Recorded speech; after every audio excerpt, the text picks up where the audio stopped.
बिस्मिल्लाहिर्रहमानिर्रहीम। अस्सलाम वालेकुम। डॉक्टर अली ज़मीर ज़ेर और उम्मीद करता हूँ आप खैरियत से होंगे। एक सवाल मेरे एक बहुत प्यारे दोस्त ने पिछले वीडियो के साथ ही मुझसे सवाल किया और व्हाट्सएप पे उन्होंने मुझसे पूछा। उन्होंने कहा कि हम जर्मनी जाना चाहते हैं, तो जर्मनी का क्या क्राइटेरिया। बहुत आसान है और आप यकीनन जा सकते हैं। अगर आपने चैनल सब्सक्राइब नहीं किया तो अभी सब्सक्राइब करें और वीडियो को मुकम्मल देखें, फिर इंशाल्लाह आपको मज़ा आएगा। जर्मनी मैं इसलिए हाईली रिकमेंड करूंगा क्योंकि वहाँ पे सैचुरेशन कम है और डॉक्टर्स की बहुत ज़रूरत है, अभी भी बहुत ज़रूरत है। जर्मनी के लिए आपको सबसे ज़्यादा ज़रूरी है कि जर्मन लैंग्वेज आना चाहिए और वो कम से कम B2 लेवल तक आनी चाहिए। मैंने पिछले वीडियो में बताया, मैं उसका कार्ड भी लगाया है वीडियो पे, आप वो वीडियो भी ज़रूर देखें। जर्मनी के लिए आपको B2 लेवल तक जर्मन लैंग्वेज आनी चाहिए। अब ये कोई मुश्किल ज़ुबान नहीं है, बहुत आसान ज़ुबान है। यकीन कीजिए, जर्मन लैंग्वेज आप 7-8 महीने में बेहतरीन बोलना शुरू कर देंगे, फ्रिक्वेंटली बोलना शुरू कर देंगे। ये कोई मुश्किल ज़ुबान नहीं है। जो बंदा इंग्लिश समझता है और जो बंदा उर्दू समझता है, वो जर्मन 2-3 हफ्तों में काफ़ी ज़्यादा समझना शुरू कर देगा। बल्कि मैं यहाँ तक देखा है कि लोग 2-4 महीनों के बाद अपने मोबाइल की लैंग्वेज जो है वो जर्मन कर लेते हैं, उससे उनकी लैंग्वेज मज़ीद अच्छी हो जाती है। तो सबसे पहले तो आपने B2 लेवल तक अपनी जर्मन लैंग्वेज कंप्लीट करनी है। B2 का सर्टिफिकेट लेकर अपने तमाम डॉक्यूमेंट्स, जिसमें आपके MBBS की डिग्री और हाउस जॉब का सर्टिफिकेट और ये करेक्टर सर्टिफिकेट, ये चीज़ें, ये आपने सारे डॉक्यूमेंट्स मुतलका अदारे जो हैं उनके, आप इंटरनेट पे सर्च करेंगे, बेहिसाब अदारे मिल जाएंगे जो आपको आपके ट्रांसलेटर्स होंगे, वो आपके डॉक्यूमेंट्स को जर्मन में ट्रांसलेट करके आपको देंगे। तो अगर वो उसमें भी किसी को मसला है तो वो मुझे बताए, मैं इंशाल्लाह उसका वो मसला भी हल करवा दूंगा। वो जर्मन ट्रांसलेटेड जो डॉक्यूमेंट्स हैं, वो डॉक्यूमेंट्स लेकर आपने एम्बेसी में टाइम लेना है। वहाँ पे जो भी आपको अपॉइंटमेंट मिलती है, आप एम्बेसी में जाएं और उनको बोले ये मेरे डॉक्यूमेंट्स हैं, ये मैंने B2 लेवल तक आपकी लैंग्वेज सीखी है, तो लिहाजा मैं जर्मनी जाना चाहता हूँ।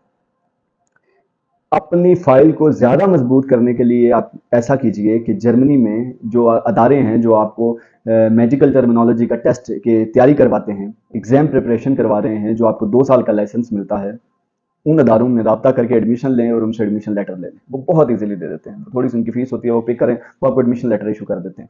वो एडमिशन लेटर भी ले लें कि देखिए मैंने वहाँ पर जाके एग्जाम की तैयारी करनी है, मैंने एडमिशन लिया है, मेरी क्लासेस हैं, मैंने जर्मन भी सीखी है, मेरे डॉक्यूमेंट्स भी जर्मन ट्रांसलेटेड हैं, तो मुझे जर्मनी जाने की इजाज़त दी जाए, मुझे वीज़ा ग्रांट किया जाए। तो वो आपके डॉक्यूमेंट्स लेके आपके इंस्टीट्यूट से, PMDC से, मुख्तलिफ वो अदारों से, वो फॉरेन मिनिस्ट्री से, हर जगह से वेरीफाई करवाते हैं कि बाकी ये जेनवन हर चीज़ है। तो जैसे ही वो ओके हो जाती है, ओके की रिपोर्ट आती है, तो वो आपको वीज़ा इशू करते हैं, तो आप फिर जर्मनी पहुँच जाते हैं। अब आपने ऐसा करना है कि जर्मनी में जाने से पहले आपने जब एग्ज़ाम की अपनी तैयारी करनी है, आपने वीज़ा अप्लाई करने से पहले ये थोड़ा वर्क करना है कि आपने जर्मनी की 16 स्टेट्स हैं, 16 में से किसी एक स्टेट में अप्लाई करना। और अगर किसी का कोई दोस्त है जर्मनी में जानने वाला, तो वो वहाँ पे राब्ता करे और वहाँ पे पूछे कि जर्मनी में कौन सी ऐसी स्टेट है जहाँ पे डॉक्टर्स की ज़रूरत बहुत ज़्यादा, तो वो आपको, जहाँ पे कंपटीशन भी कम है, वो आपको, बहुत से दोस्त हैं, वो एक आम बंदा भी आपको गाइड कर देगा। इसलिए ज़्यादा जोर नहीं दे रहा। कुछ दोस्त ऐसे होंगे जिनका जर्मनी में कोई ना कोई रहने वाला है, तो उनकी ख्वाहिश होगी कि हम फ्रैंकफर्ट जाएं या फलां जगह जाएं, वो पहले डिसाइडेड होता है इनका। तो जो भी आपका डिसाइड हो वहाँ पे अप्लाई करें और आप अपनी फाइल में मेंशन करें कि मैंने उस स्टेट में जाना है, तो वो फिर आपको वीज़ा देंगे। और आपने जर्मनी लैंड करने के बाद आप बिल्कुल आज़ाद हैं। आप वक्ती तौर पे अगर कोई काम भी करना चाहें तो कोई काम कर सकते हैं, लेकिन साथ में जहाँ पे आपने एडमिशन लिया था मेडिकल टर्मिनोलॉजी टेस्ट के एग्ज़ाम के लिए, अब मेडिकल टर्मिनोलॉजी एग्ज़ाम के वो पार्ट 1 का जो जर्मन में टेस्ट है, वो आपने उसकी तैयारी इंस्टीट्यूट से करनी है, जिसकी आपने फीस ऑलरेडी पे की हुई है, तो उसको ज़ाया नहीं करनी, वो आपने तैयारी करनी, क्योंकि एग्ज़ाम तो आपने देना ही है, तो उसकी तैयारी करें। एग्ज़ाम की तैयारी करके वो आप एग्ज़ाम दे दें। जैसे ही वो एग्ज़ाम आपका क्लियर होगा, इसके बैकग्राउंड में देखें, आपने उनकी लैंग्वेज सीखी है, आपने अपने डॉक्यूमेंट्स जर्मन ट्रांसलेट करवाए हैं, आपने अपने मुल्क को उनके लिए छोड़ा है, आपने हर चीज़ उनके लिए की है, अपने डॉक्यूमेंट्स वेरीफाई उनके लिए करवाए हैं, आपकी हर चीज़ जेन्युइन है। ये याद रखिए, मैं किसी वीडियो में आपको नहीं मिलेगा। आप एक दफ़ा जर्मनी पहुंच जाएं, वो आपको ऐसे आने नहीं देंगे। वो आपसे एग्जाम लेंगे, एग्जाम का भी वो आपको तरीके बताते हैं, इसमें ये करना है, ये करना है। वो आपका एग्जाम 99% क्लियर होता है। आपने वो एग्जाम क्लियर करने के बाद आपने जर्मन में एग्जाम देना है, जर्मन लैंग्वेज में। वो एग्जाम क्लियर करने के बाद वो आपको 2 साल का वीज़ा देंगे। अच्छा, ये मेरे पॉइंट्स जो हैं, ये कोशिश करें लिख लें, आपको याद रहेंगे। जर्मन में एग्जाम देने के बाद 2 साल का लाइसेंस मिल गया। अब 2 साल के अंदर आपने पार्ट 2 की तैयारी करके पार्ट 2 का एग्जाम दे देना।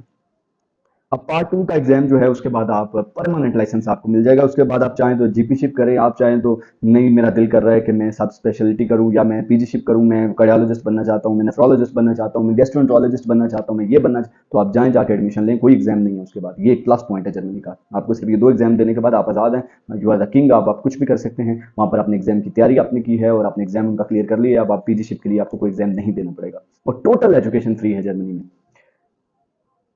अब आपने जैसे ही वहाँ पर पार्ट 2 का एग्जाम दिया, उसकी आपके 3 अटेम्प्ट्स हैं। 3 अटेम्प्ट्स में अगर खुदा न खास्ता कोई रह जाता है, फिर भी उसका तरीका है कि वो एक लॉयर करे और लॉयर को बोले कि मेरी तबीयत ठीक नहीं थी या ये इशू था, मैं एग्जाम की ठीक से तैयारी नहीं कर सका, लिहाजा मेरी अटेम्प्ट्स जो हैं ये बढ़ाई जाएं, तो वो आपको मजीद 3 अटेम्प्ट्स दे देते हैं। तो ये सारे प्लस पॉइंट हैं कि वो चाहते हैं आप वहाँ पे काम करें। वो हर एक हरबा इस्तेमाल वो भी करते हैं कि ये अब इधर आ गए हैं तो यहाँ से वापस ना जाएं। अब बात करते हैं सैलरी की, कि जर्मनी में एक डॉक्टर की सैलरी कितनी है। आप यकीन कीजिए डॉक्टर की सैलरी जर्मनी में 5,000 यूरो से लेकर 65-7,000 यूरो तक पर मंथ होती है। ये starting salary as a GP बता रहा हूँ एग्जाम क्लियर करने के बाद। और अब आप अपनी करेंसी में इसको कैलकुलेट करके देख सकते हैं, ये थोड़े पैसे नहीं बनते। हाँ, ये हाईली टैक्स पेड कंट्रीज हैं, तो ये टैक्स भी लेते हैं, लेकिन ये फ़ायदा है कि वो टैक्स वापस आप पे लगता है। तो कि जब आप रिटायर होते हैं उसके बाद आपको हर महीने 3-4 हज़ार यूरो वो गवर्नमेंट पे कर रही होती है जो आपने टैक्स पे किया था। ये एक अच्छी बात है। अब जर्मनी के एग्ज़ाम को क्लियर करने के बाद आप लग्जमबर्ग, स्विट्ज़रलैंड और जितनी अतराफ में इनकी कंट्रीज़ आती हैं, आप उन मुल्कों में बगैर एग्ज़ाम के जाके प्रैक्टिस कर सकते हैं। ये बहुत, और लग्जमबर्ग दुनिया की अमीर तरीन कंट्रीज़ में से है और वो हाईली पेड हैं और डॉक्टर्स को बहुत ज़्यादा अच्छी सैलरीज देते हैं। तो आप जर्मनी को प्रेफर करें, जर्मनी को क्लियर करें का एग्ज़ाम क्लियर करने के बाद, मैंने पहले कहा यू आर द किंग, आप फिर कुछ भी कर सकते हैं। तो बहुत ऑप्शन निकल आते हैं।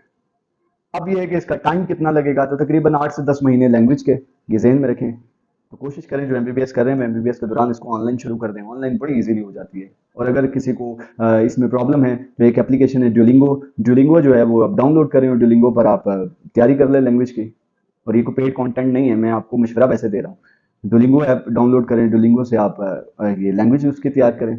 अगर आपने डुलिंगो नहीं करना तो आप कोई भी ऑनलाइन उनके कोर्सेज हैं, लाहौर में गौथी इंस्टीट्यूट हैं, कराची में गौथी इंस्टीट्यूट्स हैं, आप वहाँ से उनकी लैंग्वेज से ऑनलाइन कोर्सेज हैं, वहाँ पे 2 घंटे की क्लास होती है डेली। आप कोर्स ज्वाइन करें, आपको 6 महीने से 8 महीने में आप जो है वो काफ़ी ज़्यादा जर्मन सीख जाएंगे। और मैक्सिमम ये है कि 10 महीने तक आपकी जर्मन लैंग्वेज कंप्लीट हो जाती है B2 लेवल तक, एंड यू आर सर्टिफाइड।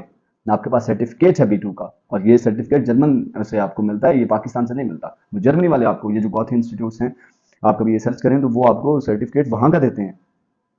तो ये आपके पास जर्मन लैंग्वेज का सर्टिफिकेट आ जाता है। तो कोशिश करें जर्मन लैंग्वेज जो है वो आप पहले सीख लें। अगर आप एमबीबीएस कर रहे हैं या हाउस जॉब कर रहे हैं तो भी सीख लें, क्योंकि जब आप एम्बेसी में जाके अप्लाई करेंगे, आप 2-3 लफ्ज उनके साथ जर्मन में बोलेंगे, वो खुश हो जाएंगे इस बात से। तो इंग्लिश कंट्रीज में सैचुरेशन बहुत ज़्यादा है। ये आपको तकरीबन 8 महीने या 10 महीने या 1 साल लग गया लैंग्वेज पे। उसके बाद अब आपकी लक है, आप अपने डॉक्यूमेंट जितनी जल्दी कंप्लीट करते हैं, आप उतनी जल्दी जो है वो जा सकते हैं। वो वेरीफाई जितनी जल्दी हो सकते हैं, वो वीज़ा उतनी जल्दी आपको देंगे। आप जितनी जल्दी ट्रांसलेट करवा सकते हैं, तकरीबन ये 6 से 10 महीने इस पे लग जाते हैं। तो तकरीबन आप 2 साल में जर्मनी जा सकते हैं मैक्सिमम। दूसरा इसमें एक और तरीका है कि जो ग्रेजुएट्स हो चुके हैं वो भी परेशान ना हो। वो ऐसा करें कि A2 लेवल या A1 लेवल जैसे आप क्लियर करें ना जर्मन का, तो उसका आपको सर्टिफिकेट जैसे देंगे तो आप A1 पे वीज़ा फाइल कर दें। तो वो आपसे बोलेंगे कि आप B2 करेंगे, तो हम तो जब तक वो आपको बोलेंगे आपका B2 हो जाएगा। जैसे ही वो आपको रिजेक्शन इस चीज़ पे अगर लगाना चाहेंगे कि आपका B2 नहीं है, तो आप उसी वक्त आपका B2 तब तक हो कंप्लीट हुआ होगा, तो आपका टाइम बच जाएगा। आप B2 उठाएं और उनको बोलें जी मेरे पास B2 भी है, मैं तब A1 कर रहा था, अभी मेरा B2 कंप्लीट हो चुका है। तो ये एक गुर की बात आपको बताई है, ये भी एक तरीका है। और फिर सबसे मज़े की चीज़ ये है कि आपके ऊपर कोई एज लिमिट नहीं है, आप किसी भी एज में जा सकते हैं। और आप इसलिए इसको प्रायोरिटी पे रखें, आप ये कोशिश करें, मुश्किल नहीं है, मेहनत ज़रूर है, लेकिन ये है कि जब आप उनकी रिक्वायरमेंट सारी पूरी करेंगे। अब मसला ये है कि हर एक मुल्क ने अपनी वेबसाइट्स पे ये बताया हुआ है कि हम इस तरह से आपको एक्सेप्ट करेंगे, और हम पाकिस्तानी वो उसको नहीं फॉलो करते, हम एजेंट ढूंढना शुरू कर देते हैं, एजेंट कोई मिले वो जैसे ही हमें सुबह ही पहुंचा दे। तो ऐसा नहीं होता। तो जो लोग गए भी हैं ऐसे किसी के थ्रू, पहली बात है एम्बेसी वीज़ा ही नहीं देती, और जिसको अगर किस्मत में था मिल भी गया तो वो वहाँ जाके बहुत परेशान हुआ है, क्योंकि वहाँ जाके उसको लैंग्वेज सीखने में बड़ी प्रॉब्लम्स हुई हैं। और फिर एक बात बताता चलूँ कि यहाँ पे अगर आप लैंग्वेज सीखेंगे तो आपका मैक्सिमम 28 से 30 हज़ार एक कोर्स पे लगेगा। A1 पे 30 हज़ार, A2 पे कर लें तो आप 1,20,000 मैक्सिमम आप B2 तक सीख जाएंगे। लेकिन अगर आप जाके जर्मनी में जो जाके लैंग्वेज सीखेंगे वहाँ किसी प्राइवेट इंस्टीट्यूट पे, तो प्राइवेट इंस्टीट्यूट आपसे यूरोज़ में लेगा और वो बहुत ज़्यादा फ़ीस बनती है, और इसलिए फिर वहाँ पे जाके रहने का खर्चा, और फिर ये है कि वहाँ पे फ़ीस पे करना, और ये सारे मामला बड़े मुश्किल हो जाते हैं। इसलिए जब बोलनी जर्मन है तो फिर आप सीख के जाएँ। तो अभी से अपना एक इरादा करें कि अगर आप जर्मनी जाना चाहते हैं तो उसका ये पाथवे है, तो आप ये जर्मनी इजीली जा सकते हैं, लेकिन ये इनकी रिक्वायरमेंट्स पूरी करें तो आपके वीज़े में कोई चीज़ भी रुकावट नहीं होगी। तो इंशाल्लाह ताला ये सब कुछ मुमकिन है। अल्लाह ताला आपको खुश रखे। उम्मीद करता हूँ आपको मेरी बात समझ में आई होगी, और जो इसको फॉलो करेंगे इंशाल्लाह इंशाल्लाह वो मुझे दुआ भी देंगे। अल्लाह ताला आपको खुश रखे, अल्लाह ताला आपको आबाद रखे, और आप हमेशा सदा मुस्कुराते रहें, और मेरे वीडियोस को ज़रूर देखा करें। अपना ख्याल रखिएगा। अल्लाह हाफ़िज़।